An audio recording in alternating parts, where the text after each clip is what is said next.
Asalaamu calaykum waraxmatullaahi wabarakaatuh. Waxaynu halkan ka bilaabeynaa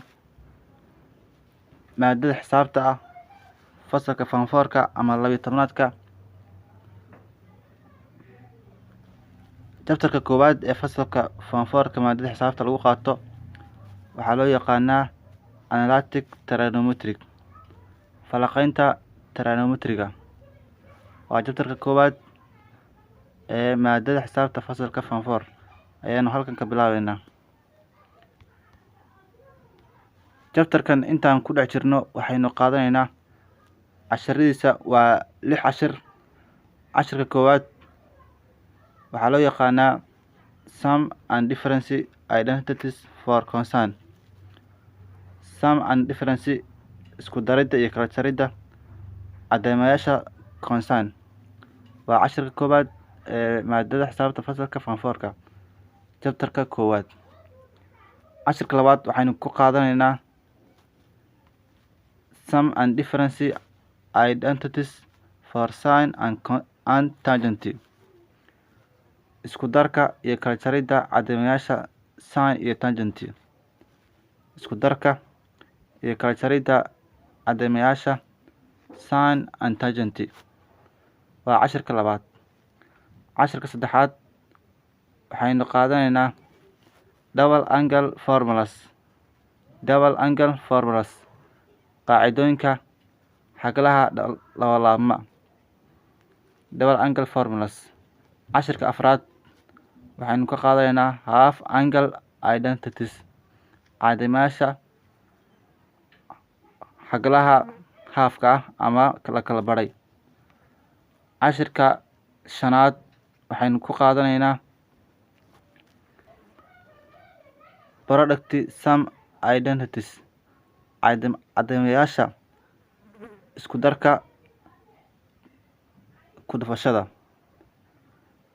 Cashirka u dambeeya waxaynu ku qaadan doonaa sum product identities, isku darka ku dhufashada cadeymayaasha isku dhufashada wadartooda ayaanu ku qaadanaynaa. Waa 6daas cashir chapter koowaad ee Analytic Trigonometry lagu qaato maadada xisaabta fasalka foomfoorka.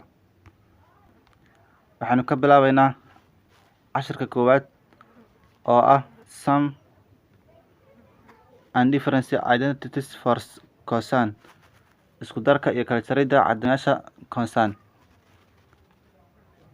In this section qaybtan waxaan ku baranaynaa the trigonometric identities, cadeymayaasha trigonometric that involve taasoo ku lug leh the sum and difference of two angles. Isku darka iyo kala jaridda laba xaglood sida cos A plus B iyo cos A minus B. Cos A plus B, A iyo B waxay u taagan yihiin laba xagal oo la isku daray.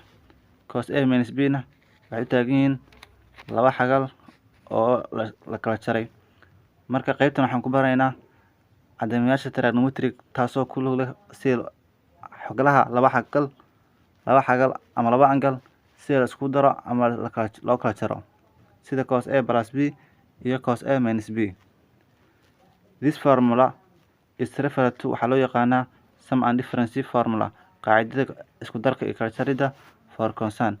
Qaacidadan cos A plus B ama cos A minus B waxaa loo yaqaanaa oo lagu magacaabaa qaacidada cosine. The sum and difference isku darka iyo kala jaridda the sum and difference formulas qaacidada kala jaridda iyo isku darka for concern ee uu leeyahay cosine r waxay kala yihiin waa laba qaacido oo marra laba xaglood kala jarayo, marra laba xaglood la isku darayo. Qaacidada koowaad waa cos A plus B. Cos A plus B waxaa loo furfuraa cos A cos B plus markay plus tahay waxaa bedeli minus sin A sin B. waa qaacidada koowaad. Cos A cos B markay plus tahay waxaad u bedeli minus, waxay noqonaysaa sin A sin B.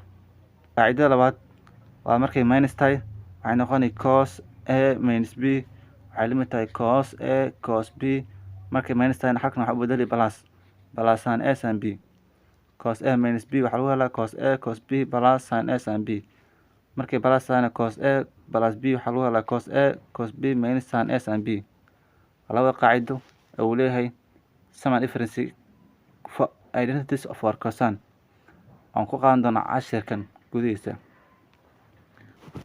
haddaanu soo qaadano tusaalooyin tusaalaha koowaad waxaa noo diray find the exact value of each of the following soo hel qiimaha saxda tusaalooyinkan soo socda ama waxyaabahan soo socda soo hel qiimahooda saxda ah number A waa cos 15 degree cos 15 degree ayaa waxaa naga rabaa qiimaheeda inaan soo helno number B waa cos 87 degree lagu dhuftay cos 3 degree laga jaray sin 87 degree lagu dhuftay sin 3 degree waxaan laga rabaa inaan soo helno qiimaha saxda ah ee su-aashan oo diray number C na waa cos 5 by loo qaybiyo 12 cos 5 by loo qaybiyo 12 ayaa naga rabaa inaan soo helno qiimaheeda saxda ah aynu ka shaqeynaa waxaan soo qeynay number A waxay ahayd cos 15 degree cos 15 degree markaanu rabno inaan soo helno qiimaheeda saxda ah waxaynu dhahaynaa cos 15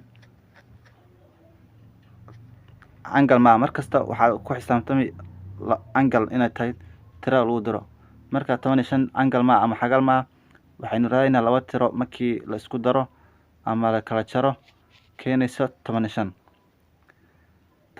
waxaa keenay laba tiro markii la kala jaro laba xagal markii la kala jaro 15 keenaysa ayaan raadinaynaa waxay noqoni cos 15 waxay la mid tahay cos 45 laga jaray 30 degree 45 waa xagal 30 waa degree markii la kala jaro waxay soo bixi 15 waa laba xagal oo la kala jaray waxay la mid tahay 15 kadib markaan soo cos 15 soo qaadano waxay la mid tahay 45 laga jaray minus 30 45 30 laga jaro waxaa soo bixi 15 kadib hadda waxaan haysanaa cos 45 waxaa u taagan A minus B 30 B u taagan cos A minus B maxaa lagu furfuraa cos A minus B waxaa lagu furfuraa cos A cos B waa qaacidada sin waa qaacidada cosine minus y plus u bedel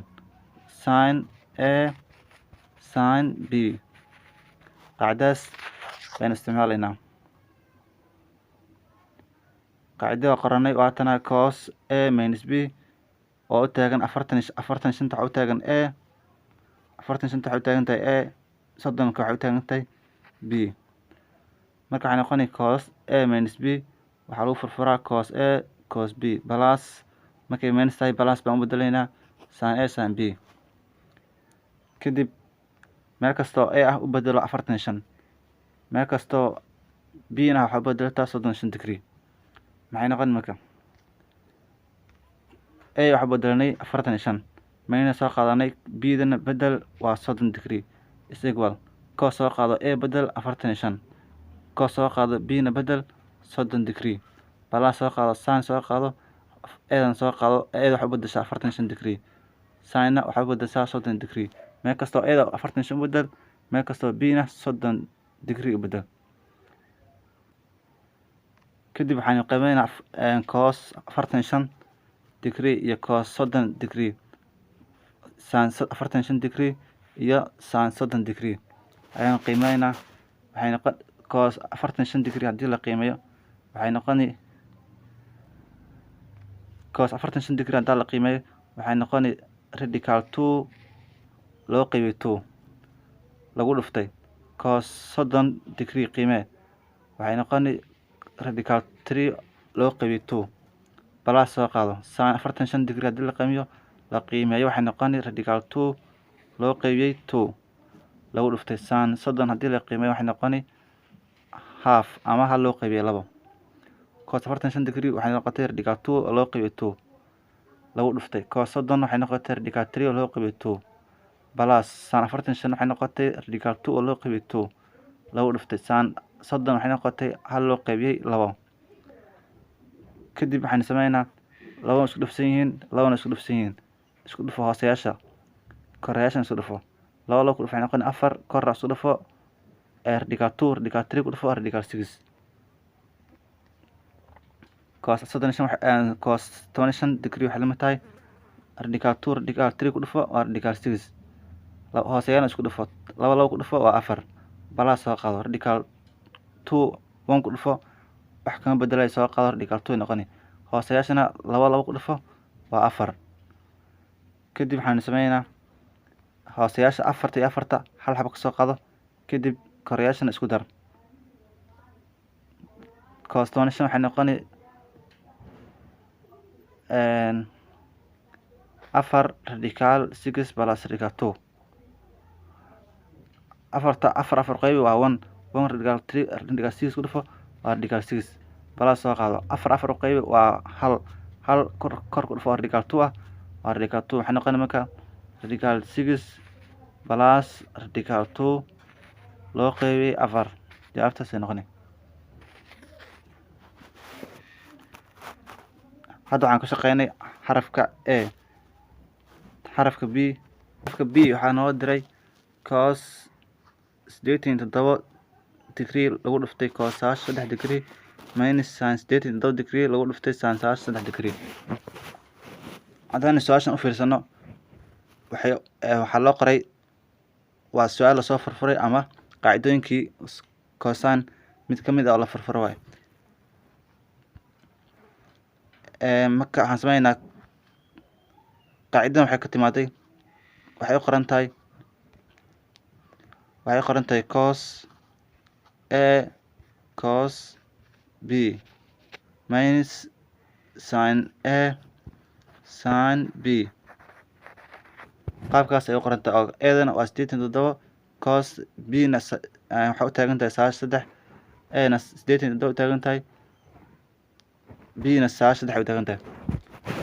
waxaan sameynaa marka haddaan soo fiirino qaacidooyinkii cosine mid ka mid ah waxay ka timaaday cos A plus B. cos A plus B waxaa loo furfuri jiray cos A cos B minus sin A sin B. waxayna sameynaa cos eedan waxay u taagan tahay 87 B na waxay u taagan tahay 3. kadib labada 87 iyo 3 ayaan isku daraynaa. cos soo qaado eedan waxay u taagan tahay 87 plus 3 B u taagan tahay. kadib waxaan sameeynaa cos ayaan soo qaadaynaa meesha eeda 87 plus B na 3 bedel. kadib 87 waxaa ku dari 3. cos maxay noqonaysaa cos 180 cos 180 degree waxay noqonay cos 180 degree. cos 180 degree markaan qiimeyno waxay noqonay minus 1. waxaa noo soo bixi minus 1. xarafka C waa cos 5 by loo qaybiyay 12. waxaynu sameynaa cos 5 by loo qaybiyay 12 waxaynu u kala sabireynaa ama u kala qaybeynaa 5 ayaan laba tira u kala qaybeynaa. 5 ayaan waxaan u kala qaybeynaa laba tiro oo isku daray ka timaad waa 3 lagu daray 2. mid kasta waxaan raacsanaynaa byda waxay noqonay 3 by plus 2 by. qaybtana waxaan 12 mid kasta gooni u siinaa. qaabkaas aan u qoraynaa. cos soo qaadnay 5 waxaan u qornay 2 by loo qaybiyay 12 plus 3 by loo qaybiyay 12 oo waxaan kala qaadnay laba tiro u kala qaadnay 5. labada 3 lagu daro waxay noqonay 5. sideeda ay ku soo noqonay cos 2 by loo qaybiyay 12 plus 3 by loo qaybiyay 12 waxaan sii yaryareynaa oo waxaan dhahaynaa laba qaybi waa 1 2 by loo qaybiyey 12 plus 3 by loo qaybiyey 12 waynu sii yareynaa 2 u qaybi waa hal by ku dhufo waa by loo qaybiyey 12 2 u qaybi waa 6 plus 3 u qaybi waa hal by ku dhufo waa 4 hal by ku dhufo waa by loo qaybiyey 12 3 u qaybi waa 4 qaabkaas ayaanu usii yareynaa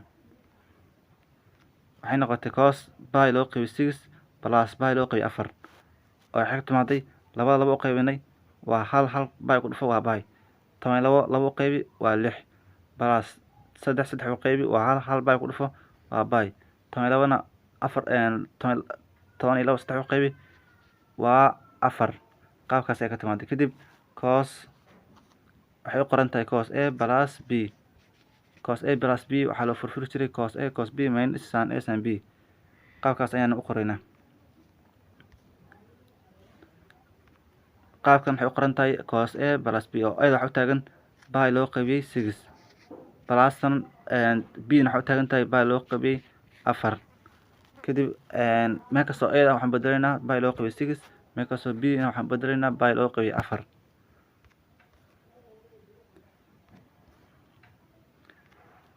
meel kastoo a ahayd waxaan u bedelanay cos waxaan u bedelanay by loo qaybiyey 6 cos b bedel by loo qaybiyey 4 minus sin soo qaado a bedel by loo qaybiyey 6 sin soo qaado b na bedel by loo qaybiyey 4 kadib cos by loo qaybiyey 6 iyo cos lagu dhuftay cos by loo qaybiyey 4 minus sin by loo qaybiyey 6 sin by loo qaybiyey 4 mid kasta ayaanu qiimeynaa by waxaa u dhigan waxaa qiimaheeda la mid ah 180 180 ayaan wax u qaybinaynaa 6 kadib 180 6 u qaybino tirada soo baxda ayaan waxaan ilaalinaa cos ayaan haddana qiimaheeda gelaynaa waxay noqon waxa soo bixi cos by loo qaybiyey 6 haddii la qiimeeyo waxaa soo bixi cos by loo qaybiyey 6 haddii la qiimeeyo waxaa soo bixi radical 3 loo qaybiyo 2 lagu dhuftay cos by loo qaybiyey 4 haddii la qiimeeyo waxaa soo bixi 2 by radical 2 loo qaybiyo 2 minus sin by loo qaybiyey 6 na waxaa soo bixi half ama hal loo qaybiyo 2 lagu dhuftay sin 100 sin by loo qaybiyey 4 na haddii la qiimeeyo waxaa soo bixi 2 by loo qaybiyey 2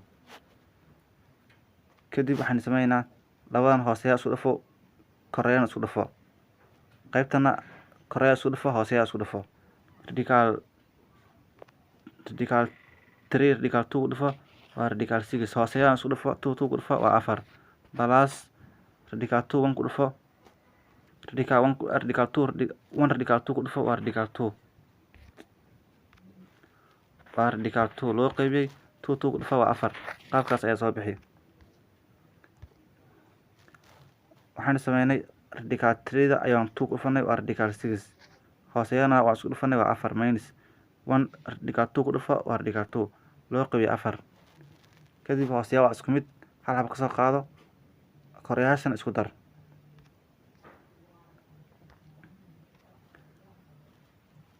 koreyaasha hooseyaasha hal xabo ka soo qaado oo 4 xabo ka soo qaado kadib koreyaasha isku dar 4 u qaybi waa hal radical 6 ku dhufo waa radical 6 4 u qaybi minus soo qaado 4 u qaybi waa hal radical 2 ku dhufo waa radical 2 jawaabta waxaa soo baxday radical 6 minus radical 2 loo qaybiyey 4